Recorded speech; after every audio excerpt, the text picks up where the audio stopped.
జనసేన అధినేత AP deputy CM Pawan Kalyan నిర్వహిస్తున్న సేనాని సమావేశం శుక్రవారం ప్రారంభమైంది. ఈ సందర్భంగా పవన్ మాట్లాడుతూ జనం కోసం జనసేన నిరంతరం నిలబడుతుందని ప్రకటన చేశారు. నిస్వార్థ జన సైనికులు వీర మహిళలే జనసేన బలం అని చెప్పారు.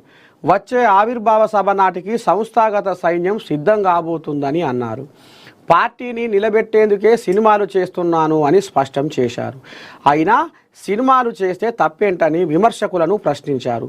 అక్టోబర్ నుంచి పార్టీ కేడర్తో సమావేశమవుతానని అన్నారు.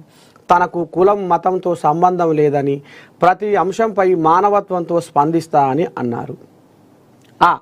ఇన్నాళ్ళులా వచ్చే ఆవిర్భావ సభ నాటికి సంస్థాగత సైన్యం సిద్ధం కాబోతుందని అన్నారు. పార్టీని నిలబెట్టేందుకే సినిమాలు చేస్తున్నాను అని స్పష్టం చేశారు.